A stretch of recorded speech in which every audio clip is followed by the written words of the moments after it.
जे गगन में बहके पवन में हर एक मन में सद्भावना।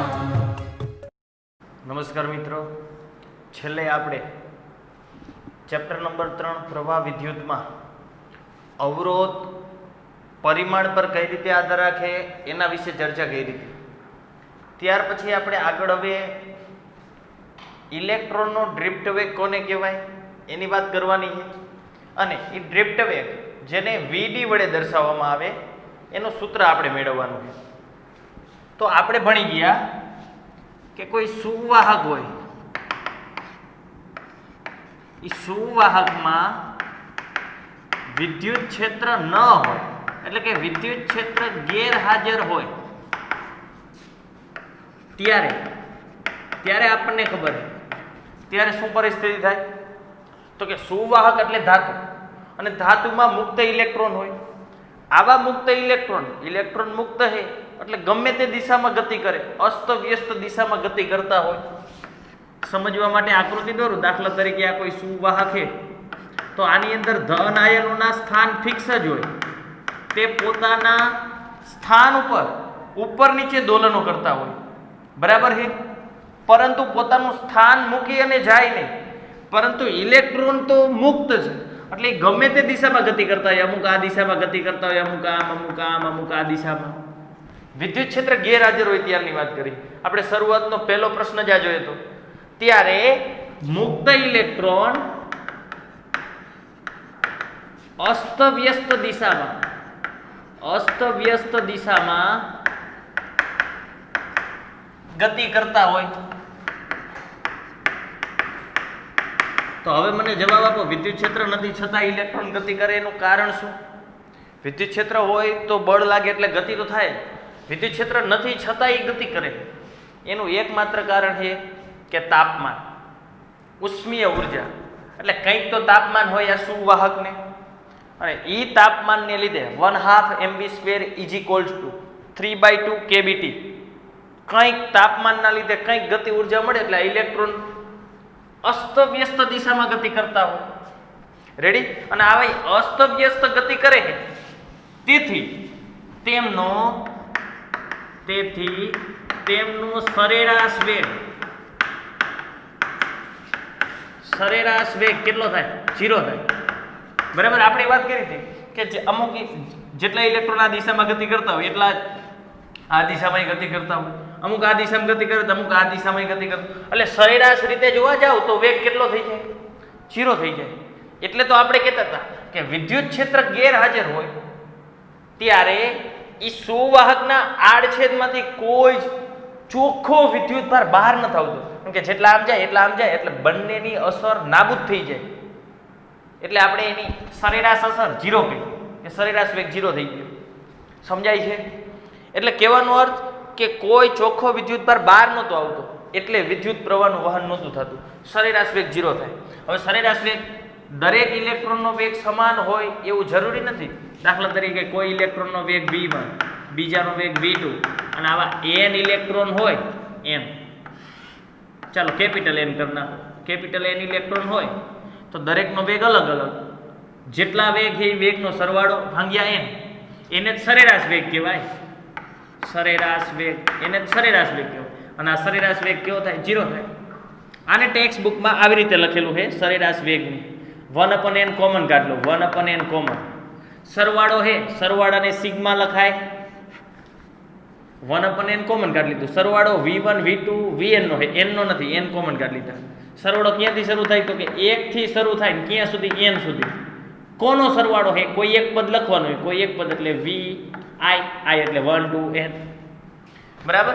अने आ 0 थाय, सरेराश वेग ज छे, सरेराश वेग 0 थाय, आपणे खबर।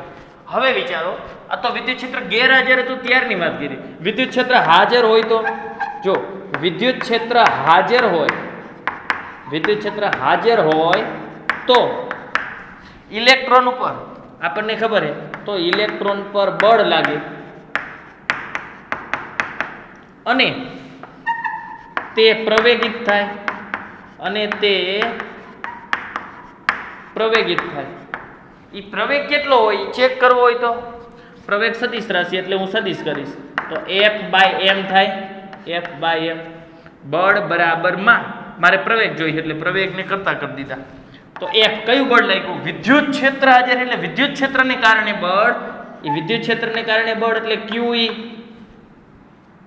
QE છેદમાં M Q તરીકે ઇલેક્ટ્રોન જ છે તો ઇલેક્ટ્રોન સદિશ લખતા હોય ત્યારે પ્લસ માઇનસ લખવા પડે જ્યારે મૂલ્ય લખો ત્યારે માઇનસ લખવાનું હોય માત્ર પ્લસ જ લખવાનું હોય એટલે માઇનસ E/E/m આટલા પ્રવેગથી ઇલેક્ટ્રોન પ્રવેગિત થાય સમજાય છે આ ક્લિયર થયું હવે આપણે સમજવાનું છે હવે આપણે ડ્રિફ્ટ વેગની સમજૂતી આપવાની બરાબર સમજો હવે હું આકૃતિ સમજવા માટે દોરું છું બરાબર સમજો દાખલા તરીકે આ કોઈ સુવાહક છે આની અંદર આ ધન આયનો ફિક્સ છે ઇલેક્ટ્રોન મજા આવે અહીંયા ગતિ કરતા હું એક ઇલેક્ટ્રોનની વાત કરું તો ઇલેક્ટ્રોન ગમે તે દિશામાં ગતિ કરતો હોય આમાં વિદ્યુત ક્ષેત્ર નથી એટલે ગમે તે દિશામાં ગતિ કરે એટલે આ રીતે મેં ગતિ દર્શાવી દીધી પરંતુ હું જેવું વિદ્યુત ક્ષેત્ર દાખલ કરું દાખલા તરીકે આ બાજુ ધન છે આ બાજુ ઋણ એટલે ધનથી ઋણ આમ વિદ્યુત ક્ષેત્ર દાખલ કર્યું આ બાજુ ધનથી ઋણ હોય ને એટલે આમ તો હવે નક્કી છે ઇલેક્ટ્રોન કઈ તરફ ખેંચે પ્લસ તરફ એટલે કે વિદ્યુત ક્ષેત્ર હોય એની વિરુદ્ધ દિશામાં બળ લાગે ઇલેક્ટ્રોન ઉપર ધન હોય તો ઋણ તરફ ખેંચાય એટલે તો વિદ્યુત ક્ષેત્રની દિશામાં બળ લાગે ધન વિદ્યુત ભાર હોય તો અત્યારે આ ઇલેક્ટ્રોન મુક્ત છે તો ઇલેક્ટ્રોન મુક્ત હોય તો ઇલેક્ટ્રોન ઉપર વિદ્યુત ક્ષેત્રની વિરુદ્ધ દિશામાં બળ લાગે એટલે દાખલા તરીકે પેલા ઇલેક્ટ્રોન અહીંયા સુધી ગતિ કરતો હતો એ પોતાની ઉષ્મીય ઉર્જાના કારણે અહીંયા સુધી ગતિ કરતો હવે હજી એક વધારાનું બળ લાગશે વિદ્યુતીય બળ એટલે ઇલેક્ટ્રોન આમ જવાને બદલે એ આ રીતે રસ્તો વહી જાય છે સતત આમ ખેંચાય છે એ આ રસ્તે તો જતો હતો પણ સતત આમ ખેંચાય કેમ કારણ કે પોતાની ઉર્જા હતી ઉષ્મીય ઉર્જા એના લીધે આ રસ્તા ઉપર તો એ ગતિ કરતો જ તો વ્યવસ્થિત આકૃતિ દોરું માત્ર હવે આ એનો રસ્તો દોરું બરાબર આ કાઢી નાખો એટલે તમને પરફેક્ટ ખ્યાલ આવે આ પ્લસ હતા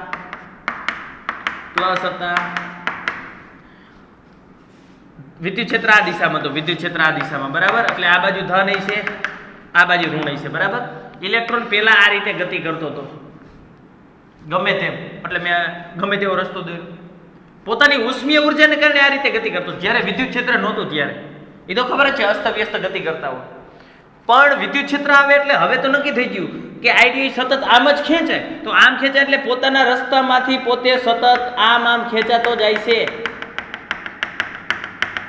આમ સતત ખેંચાય છે એટલે મેં ડેશ વડે દર્શાવ્યું સમજાણો અર્થ તો હવે તમે જુઓ તો ઇલેક્ટ્રોન પહેલા વિદ્યુત ક્ષેત્ર નહોતું ત્યારે આ બી બિંદુ સુધી પહોંચતો હતો એ થી બી સુધી વિદ્યુત ક્ષેત્રના કારણે એ થી બી ડેશ સુધી પહોંચ્યો બી ડેશ સુધી એટલે આમ શું થયું ખરેખર બી સુધી પહોંચવો જોઈએ પરંતુ વિદ્યુત ક્ષેત્રના કારણે એ આટલું ખસી ગયો ને બી ડેશ જેટલું એનું સ્થાનાંતર થયું ડ્રિફ્ટ એટલે ખસેડાવું કેના લીધે વિદ્યુત ક્ષેત્રના લીધે ખસેડાવું એટલે આ સ્થાનાંતર કરવા માટે એને કંઈક તો વેગની જરૂર પડી હોય એ જે વેગની જરૂર પડે ને એ વેગને કહેવાય ડ્રિફ્ટ વેગ આ ખસેડવા માટે વિદ્યુત ક્ષેત્રને અનુરૂપ જે સ્થાનાંતર થાય વિદ્યુત ક્ષેત્રના કારણે એ સ્થાનાંતરને અનુરૂપ જે વેગ હોય એ વેગને કહેવાય ડ્રિફ્ટ વેગ આ સર્વસામાન્ય મેં પહેલા સમજૂતી આપી દીધી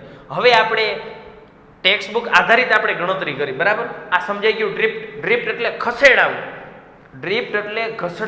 ખસેડાવું વિદ્યુત ક્ષેત્રને કારણે ઇલેક્ટ્રોન આટલો ઘસડાયો કેમ વિદ્યુત ક્ષેત્ર સતત ખેંચતું હતું ધન વિદ્યુત પર સતત ખેંચતું હતું અને એના લીધે જે વેગ મળ્યો એને કહેવાય ડ્રિફ્ટ વેગ રેડી ચાલો હવે આપણે આમાં સમજીએ હવે સમજો દાખલા તરીકે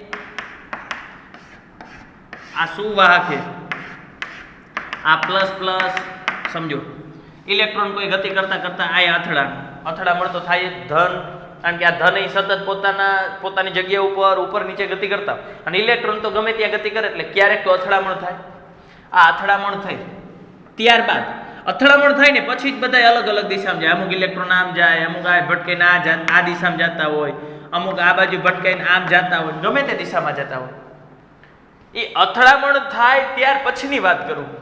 ત્યાર પછી દાખલા તરીકે કોઈ ઇલેક્ટ્રોન ગતિ કરતા કરતા, દાખલા તરીકે આ ભટકે આ ઇલેક્ટ્રોન આમ ગયો, અહીંયા પહોંચ્યો. અથડામણ પછી ધારો કે ટી સમયે અહીંયા પહોંચે. કેટલા સમય? ટી સમય. હવે સમજો, અથડામણ થઈ એ પહેલા એનો વેગ vi હતો, અથડામણ પછી પણ એનો વેગ vi જ હશે. અથડામણ થાય ત્યારે ક્ષણવાર પૂરતો એનો વેગ 0 થઈ ગયો હશે. ક્ષણવાર પૂરતો એનો વેગ કેટલો થઈ ગયો હશે? 0. બરાબર છે? મેં શું કીધું કે અથડામણ થાય એ પહેલા એ vi વેગથી ગતિ કરતો તો ભટકાણો, એટલે ક્ષણવાર પૂરતો વેગ 0. તરત પાછો પોતે ઉષ્મીય ઉર્જા ધરાવે એટલે પોતાની પાસે પાછો vi વેગ હશે. ટી સમય પછી કેટલો વેગ હોય એ નક્કી નથી. તરત કહું, અથડામણ પછી એની આગળ વેગ છે એ vi કહી દીધો મેં. રેડી? હવે સમજો, હવે આપણે શું કરવાનું. હવે હું એક ઇલેક્ટ્રોનની વાત કરું. ચાલો બરાબર સમજજો. એક ઇલેક્ટ્રોન માટે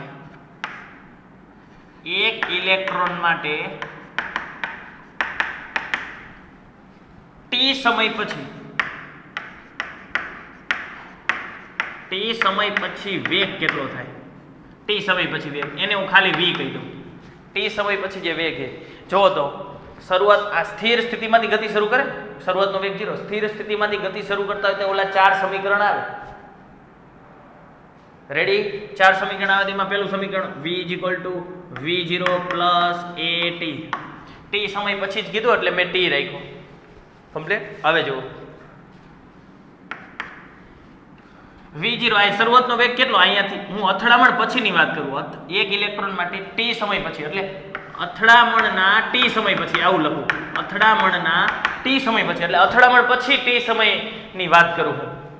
તો શરૂઆતમાં વેગ તો vi હતો, તો અહીંયા vi મૂકી દો પ્લસ atm. આ એક ઇલેક્ટ્રોનની વાત કરી મેં. ખરેખર એક ઇલેક્ટ્રોન નહીં, આવે તો કેટલા ઇલેક્ટ્રોન છે ને. ચાલો જોઈજો. હવે હું આ વસ્તુ કાઢી નાખું, જોઈજો. બરાબર સમજજો. જરૂર પડશે તો હું સાઈડમાં દોરીશ. આ એક ઇલેક્ટ્રોનના વેગની વાત કરી. બરાબર? ચાલો સદિશ રાખો. રેડી? કારણ કે અહીંયા તમે પ્રવેગ સદિશ લીધો એટલા માટે. પરંતુ બધા જ n ઇલેક્ટ્રોન માટે આ સમીકરણ શું લખાય?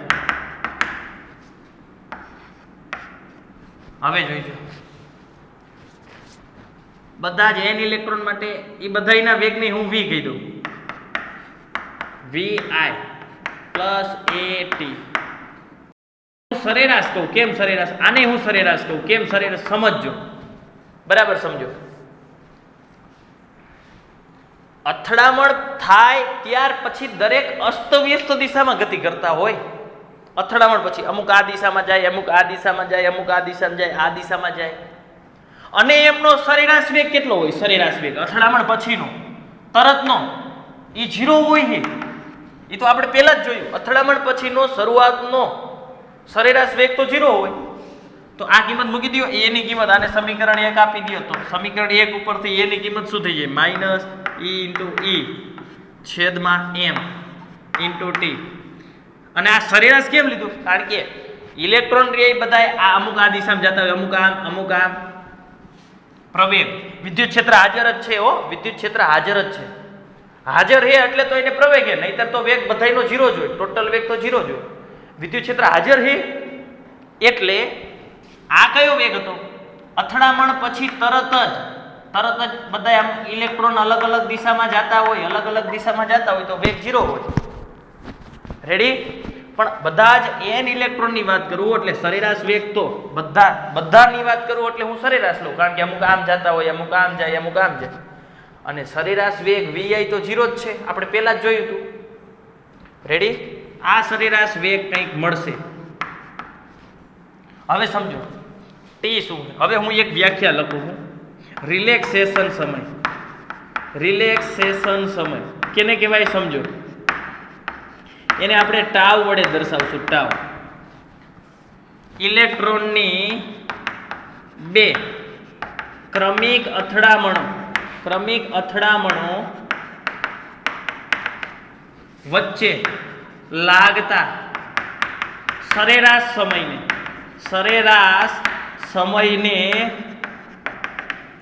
રિલેક્સેશન સમય, રિલેક્સ એટલે આરામ થવાનો સમય. આરામ થવાનો સમય કયો કહેવાય ઇલેક્ટ્રોન માટે? વિચારો તો.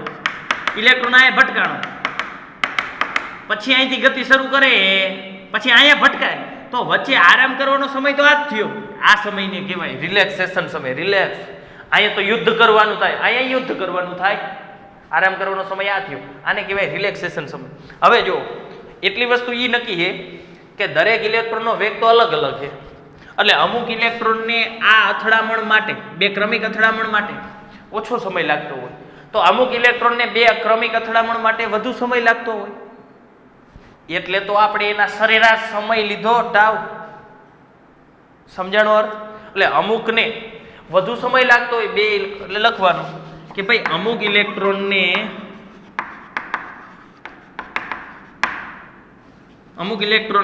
બે ક્રમિક અથડામણ માટે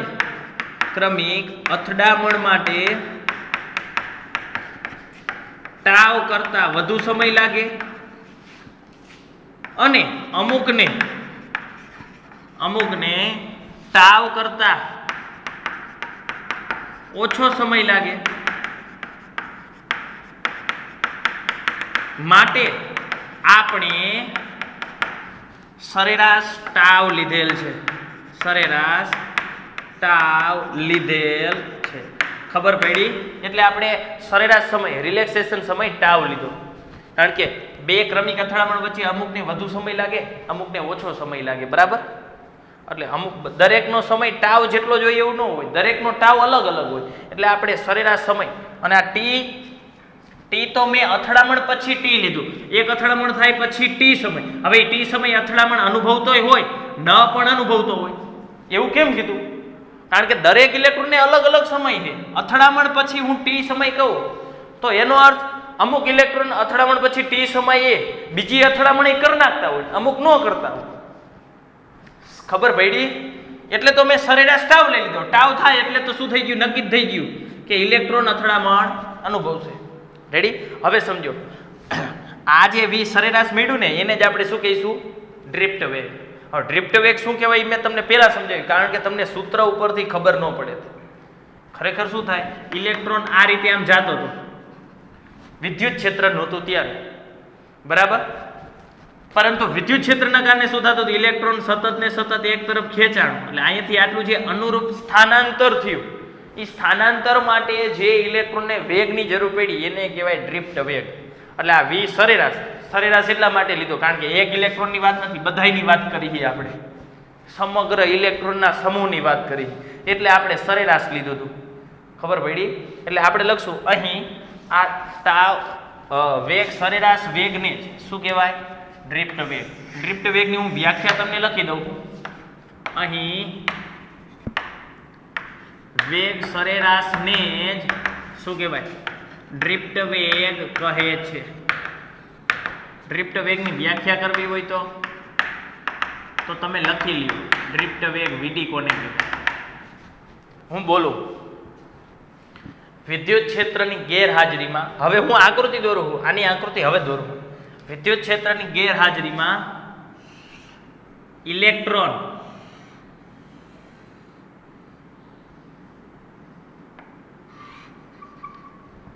એ થી બી માર્ગે ગતિ કરતો હતો.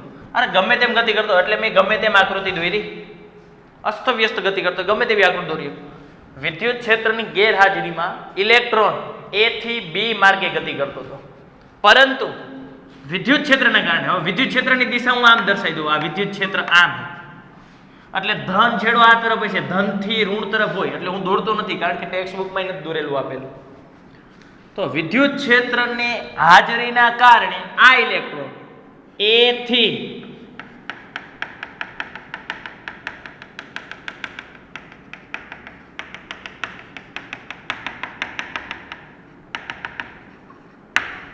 બી ડેશ સુધી ગતિ કરે. વિદ્યુત ક્ષેત્રની ગેરહાજરીમાં એ થી બી સુધી ગતિ કરતો હતો, પરંતુ વિદ્યુત ક્ષેત્રની હાજરીમાં સતત આમ ખસે. જો આમ ખઈશો, આમ ખઈશો, આમ ખઈશો, એટલે એ થી બી સુધી ગતિ કરતો હતો.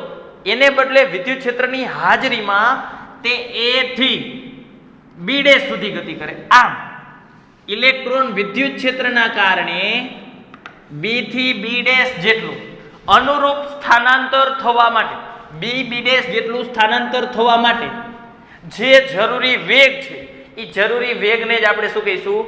ડ્રિફ્ટ વેગ. આ ખબર પડી ગઈ?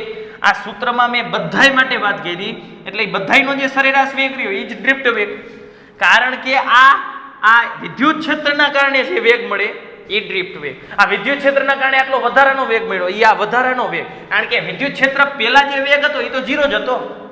સરેરાશ વેગ, સરેરાશ એક ઇલેક્ટ્રોનને વેગ છે જ. વિદ્યુત ક્ષેત્ર હોય કે ન હોય, વિદ્યુત ક્ષેત્ર હોય કે ન હોય તો એક ઇલેક્ટ્રોનને વેગ છે જ.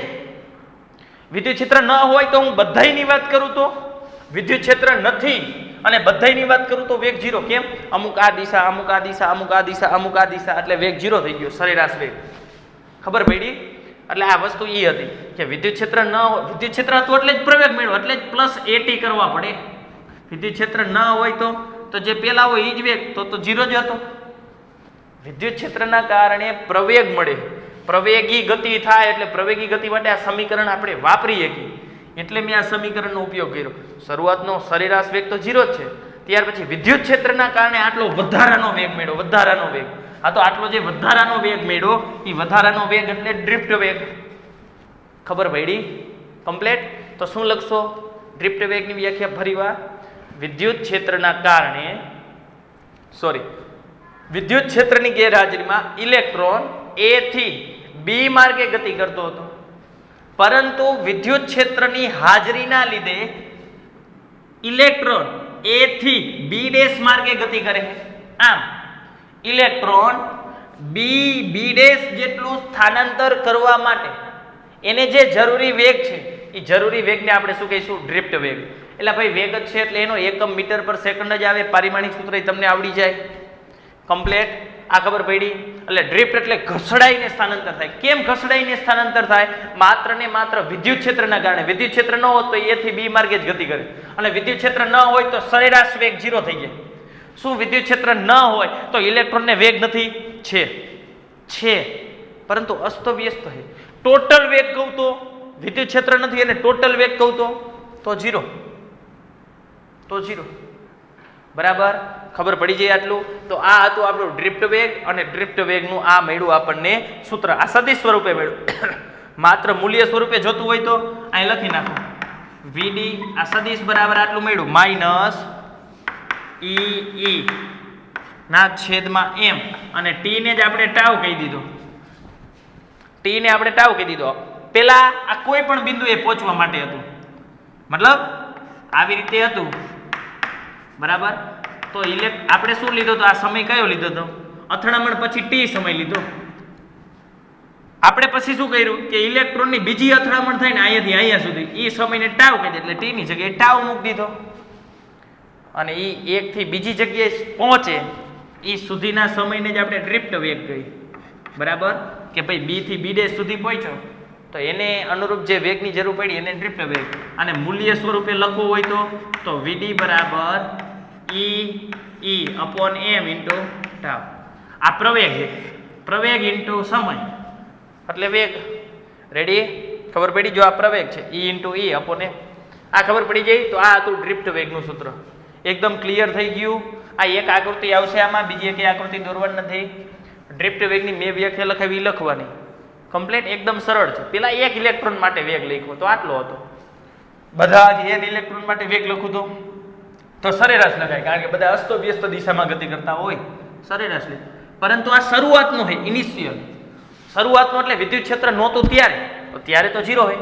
અને આ વેગ એટલે વિદ્યુત ક્ષેત્ર આપ્યું ત્યાર પછીનો બધા ઇલેક્ટ્રોનનો વેગ, એટલે એ ડ્રિફ્ટ વેગ થઈ ગયો. કારણ કે પછી તો બધા ઇલેક્ટ્રોન ઢસડાણા B થી B ડેશ સુધી ગતિ કરી, એટલે આ ડ્રિફ્ટ થઈ ગયો.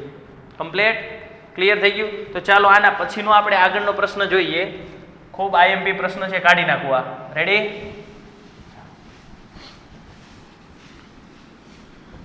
ચાલો હવેનો જે પ્રશ્ન છે એ IMP પ્રશ્ન છે.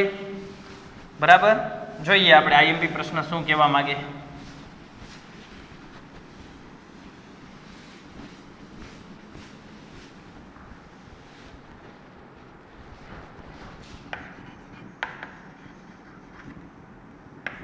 ડ્રિફ્ટ વેગ અને પ્રવાહ ઘનતા. પ્રવાહ ઘનતાને આપણે જે વડે દર્શાવી. સ્મોલ જે કરો, કેપિટલ જે કરો ચાલે. ડ્રિફ્ટ વેગ એટલે VD. વચ્ચેનો સંબંધ મેળવો.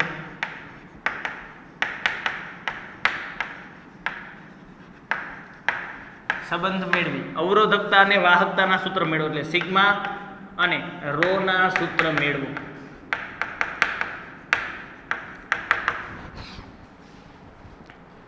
સિગ્મા વાહકતા, રો એટલે અવરોધકતા. આપણે સંબંધ મેળવવાનો છે પ્રવાહ ઘનતા J અને VD. જો પ્રવાહ ઘનતા J નું સૂત્ર આપણને ખબર છે. J નું સૂત્ર શું હતું? I ના છેદમાં A ને. આપણે અહીંયાથી જ શરૂઆત કરશું. પ્રવાહ ઘનતા J. VD નું સૂત્ર છે, પણ એ VD નું સૂત્ર બહુ જ રેર કેસમાં ઉપયોગી બનશે. બરાબર, બહુ જ ઓછા સમયમાં, બહુ જ ઓછા દાખલામાં, ઓછા MCQ ની અંદર ઉપયોગમાં આવશે. ડ્રિફ્ટ વેગનું સૂત્ર આ બહુ ઉપયોગી. એટલે આપણે અહીંયાથી શરૂઆત કરવાની. આ બે વચ્ચેનો સંબંધ જોઈએ ને, તો J = I/A. આ સૂત્ર છે તો પહેલા તમારે I જોઈશે, એટલે પહેલા તમારે I મેળવવું પડે. I નું સૂત્ર આપણને ખબર, I = Q/T થાય. હું T સમયની વાત કરું તો Tm, તો પહેલા મારે Q જોઈશે, તો Q = N થાય. રેડી? તો મારે N જોઈશે. N એટલે ઇલેક્ટ્રોનની સંખ્યા. એટલે આપણે અહીંથી શરૂઆત કરવી પડશે. જો સમજો પ્રવાહ ઘનતા J એટલે I/A, ક્ષેત્રફળ હું A ધારી લઈશ, તો પહેલા મારે પ્રવાહ જોઈશે. પ્રવાહનું સૂત્ર Q/T, એટલે પહેલા મારે Q જોઈશે. Q એટલે N, એટલે પહેલા મારે N, એટલે N મળશે પછી હું Q મેળવી લઈશ. Q મળે પછી I મળે પછી J, એટલે સૂત્ર મળી જશે આપણને. તો આપણે શું કરી? આપણે હું એક સુવાહક ધારી લઉં. આકૃતિ મુજબ એક સુવાહક ધ્યાનમાં લો. આકૃતિ મુજબ એક સુવાહક ધ્યાનમાં લો. ચાલો, આકૃતિમાં એક સુવાહક છે, એને આપણે ધ્યાનમાં લઈ લઈએ.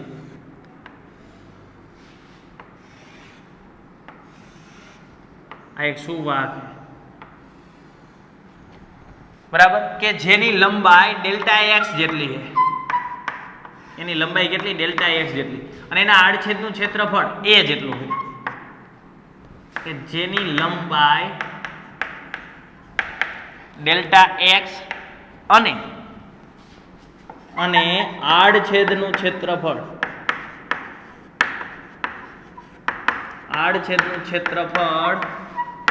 A છે. કમ્પ્લીટ.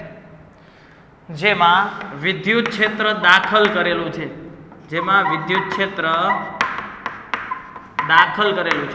અથવા તો એમ કહેવાય કે આ સુવાહકને વિદ્યુત ક્ષેત્રમાં મૂકેલો છે. ગમે તેમ લખી શકો. જેમાં વિદ્યુત ક્ષેત્ર દાખલ કરેલું છે અને એ વિદ્યુત ક્ષેત્રને હું દર્શાવું છું. દાખલા તરીકે વિદ્યુત ક્ષેત્રની દિશા આ તરફ છે, આમ, એટલે એ વિદ્યુત ક્ષેત્રને હું અહીંયા દર્શાવી દઉં, આ તરફ. ટૂંકમાં આ બાજુ બધા પ્લસ હોય છે, ધન થી ઋણ તરફ હોય ને વિદ્યુત ક્ષેત્ર, એટલે આ બાજુ ધન, આ બાજુ ઋણ.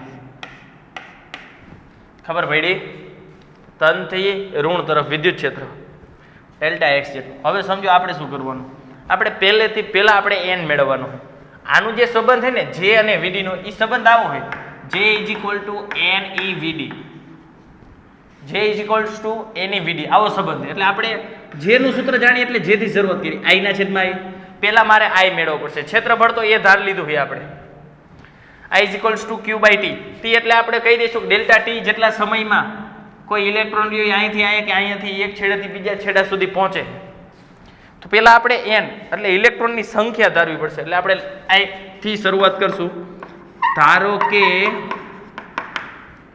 એકમ કદ દીઠ, જો બરાબર સમજજો, એકમ કદ દીઠ ઇલેક્ટ્રોનની સંખ્યા N છે. એટલે N એટલે સંખ્યા ઘનતા થઈ.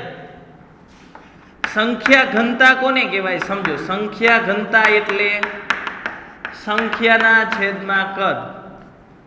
એટલે આનો અર્થ શું થાય? સંખ્યા ઘનતાને N વડે દર્શાવશું.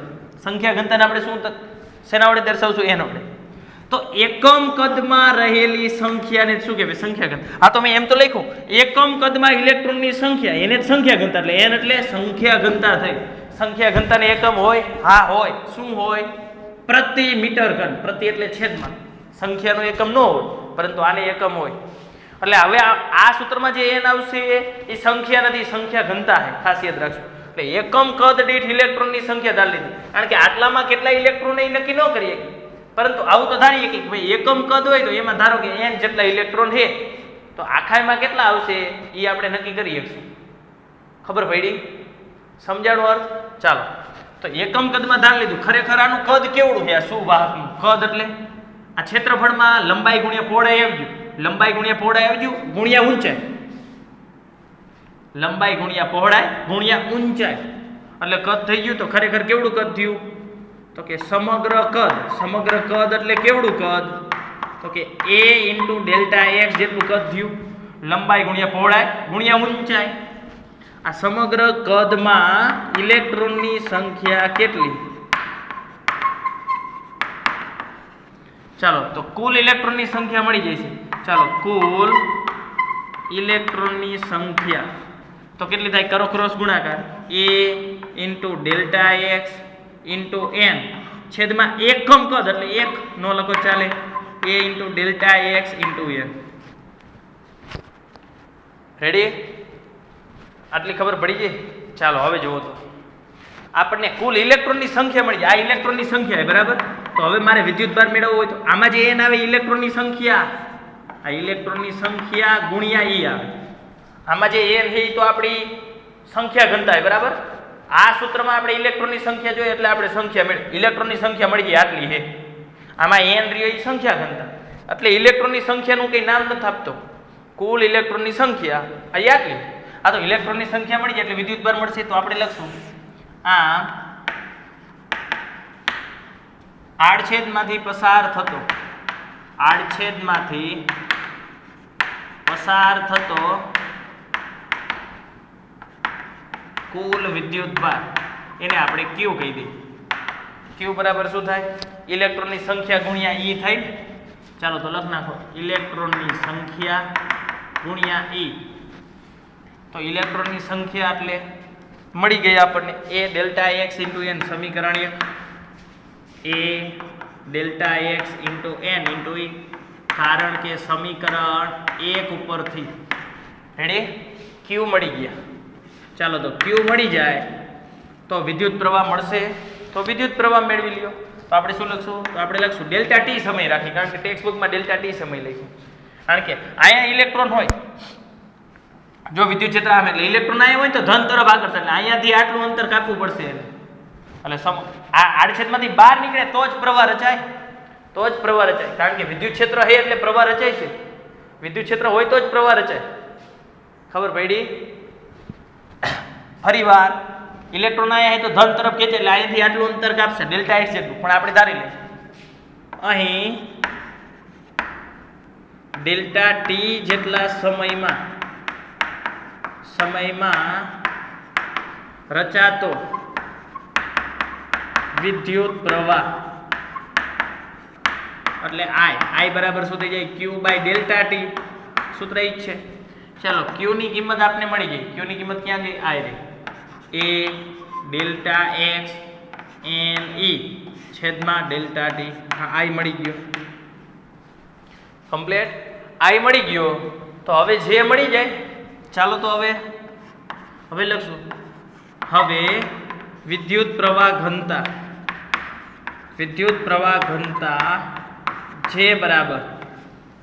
જે બરાબર સૂત્ર છે I ના છેદમાં I. ચાલો તો I ની કિંમત મૂકી દો. હવે આ ખબર પડી ગઈ. પેલા ઇલેક્ટ્રોનની સંખ્યા શોધો ને એટલે આપણે શરૂઆત અહીંયાથી કરી, બાકી તો આકૃતિનું વર્ણન જ કર્યું હતું. અહીંથી શરૂઆત કરી, વિદ્યુત ભાર મળી ગયો, પ્રવાહ મળશે, પ્રવાહ મળી જાય એટલે વિદ્યુત પ્રવાહ ઘનતા. એટલે હવે આ કાઢી નાખો. હવે આપણે સીધો જવાબ મળી જાય છે. હવે કંઈ આપણે મેળવવાનું નથી. રેડી? કમ્પ્લીટ. ચાલો તો હવે કિંમત મૂકો. આ જે એમનો I ની કિંમત, આને સમીકરણ 2 આપી દો, આને 2 આપો, આને 3 આપો. અહીં તમે કિંમત મૂકી તો આ કૌંસમાં કારણ લખી નાખજો, કારણ કે સમીકરણ 2 પરથી અહીં સાઈડમાં લખવાનું, પછી 3 આપજો. તો જે બરાબર I ની કિંમત છે a delta x n e છેદમાં ડેલ્ટા t. આ I ની કિંમત હતી અને છેદમાં a તો છે જ. આ a કારણ સમીકરણ 3 પરથી ત્રીજા ઉપરથી કિંમત મૂકી, એ કેન્સલ થઈ ગયા. આ તો આવું મળ્યું, ડેલ્ટા એક્સ એન ઈ છેદમાં ડેલ્ટા ટી, આવું સમીકરણ મળ્યું. આપણે તો મેં તમને કીધું તો આવું સમીકરણ મેળવવાનું, જે બરાબર એન ઈ વીડી.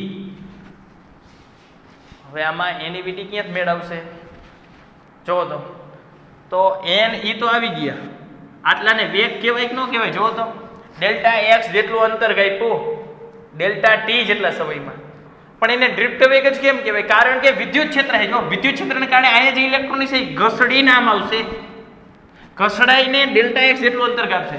એટલે આપણે અહીં લખી નાખશું જે બરાબર આ એન ઈ એમ ન અને વીડી હતા એ વીડી, તો લખશું જ્યાં વીડી એટલે ડેલ્ટા એક્સ ના છેદમાં ડેલ્ટા ટી બરાબર વિદ્યુત ક્ષેત્રના કારણે ક્ષેત્રના લીધે ઘસડાયેલું અંતર ડેલ્ટા એક્સ કાપવા માટેનો વેગ. અહીંયા જે ઇલેક્ટ્રોન છે એ પ્લસ તરફ ખેંચે, એટલે અહીંયાથી આટલું ખેંચાય છે પ્લસ વિદ્યુત ક્ષેત્રના કારણે આ બળ લાગ્યું, એટલે અહીંથી આટલું અંતર કાપ્યું એના માટેનો વેગ એટલે ડ્રિફ્ટ વેગ. તો આ મળી ગયું જે ઇઝ ઇક્વલ્સ ટુ એની વીડી. આ સૂત્ર આને સદિશ સ્વરૂપે લખવું હોય તો આ રીતે લખાય સદિશ રૂપે. તો જે સદિશ રાશિ છે જેને સદિશ કરી નાખ્યા, એન નહીં ઈ નહીં, વીડી સદિશ રાશિ છે તો વીડી લખ નાખ્યા. Ready? J is equals to N E VD. હવે સમજો આ સૂત્ર ઉપરથી સમજવાનું, પ્રવાહ ઘનતાની દિશા કઈ હોય? પ્રવાહ ઘનતા પ્રવાહની દિશામાં હોય.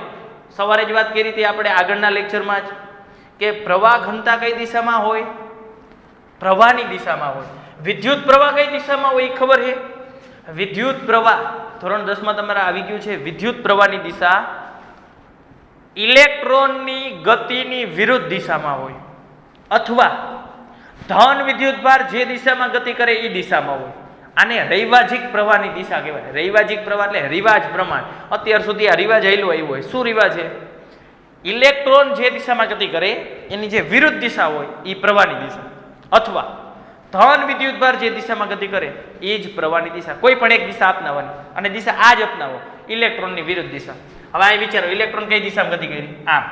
એટલે હું અહીં દોરું, ખાલી બે ઇલેક્ટ્રોન દોરું. આ ઇલેક્ટ્રોન આમ ગતિ કરી ને, ઇલેક્ટ્રોને આમ ગતિ કરી એટલે પ્રવાહ આમ મળ્યો. એટલે પ્રવાહ ઘનતા આ દિશામાં થઈ, પ્રવાહ ઘનતા આ દિશામાં થઈ ને, પ્રવાહ ઘનતા.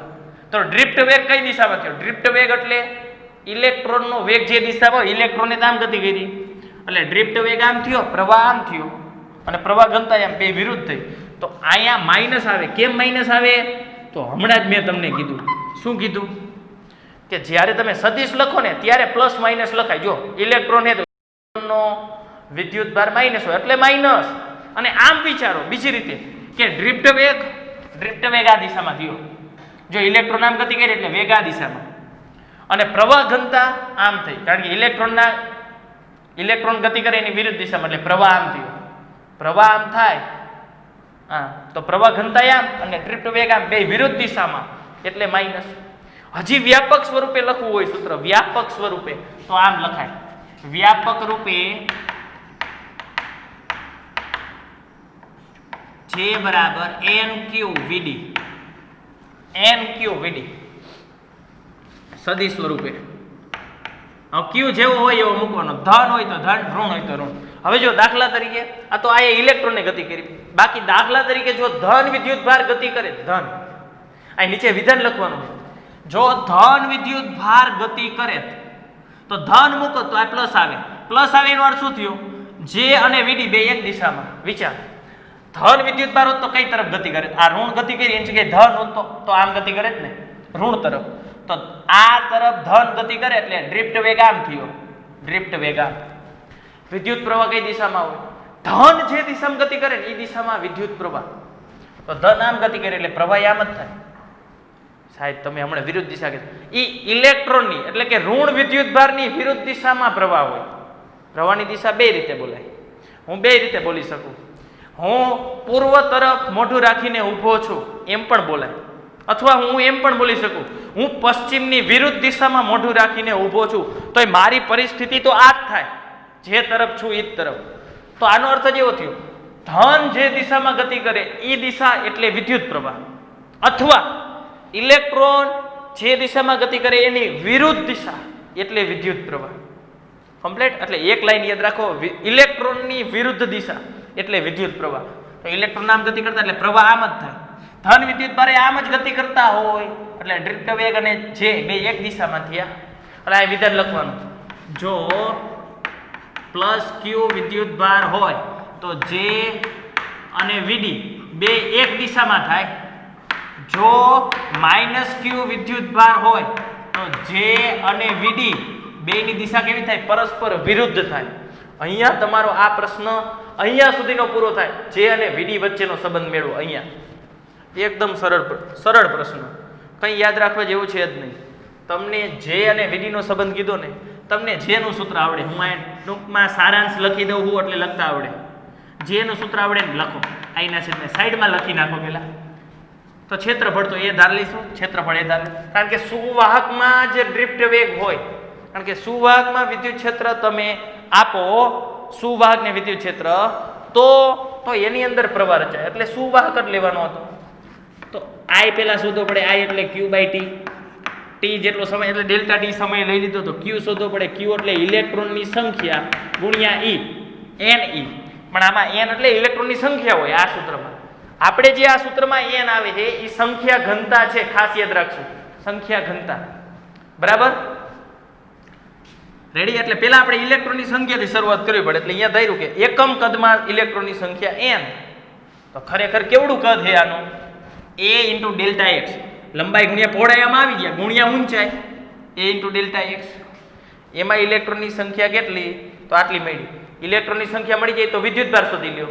આમ આડછેદમાંથી પસાર થતો કુલ વિદ્યુતભાર, ઇલેક્ટ્રોનની સંખ્યા ગુણ્યા ઇલેક્ટ્રોનની સંખ્યા મૂકી દીધી સમીકરણ. પછી પ્રવાહ, તો કે ડેલ્ટા ટી જેટલા સમયમાં રચાતો વિદ્યુત પ્રવાહ.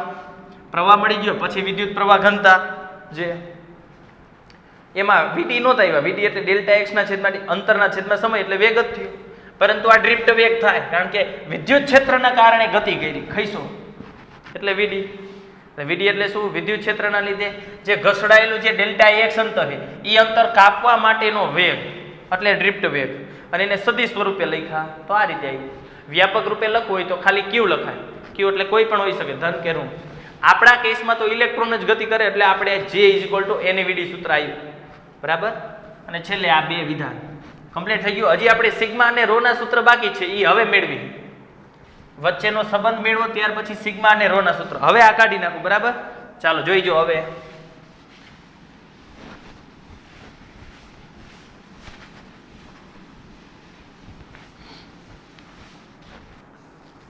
ચાલો આપણને આ સૂત્ર મળ્યું. અહીં આપણી પાસે આ સૂત્ર હતું કયું? જે બરાબર NEVD મૂલ્ય સ્વરૂપે.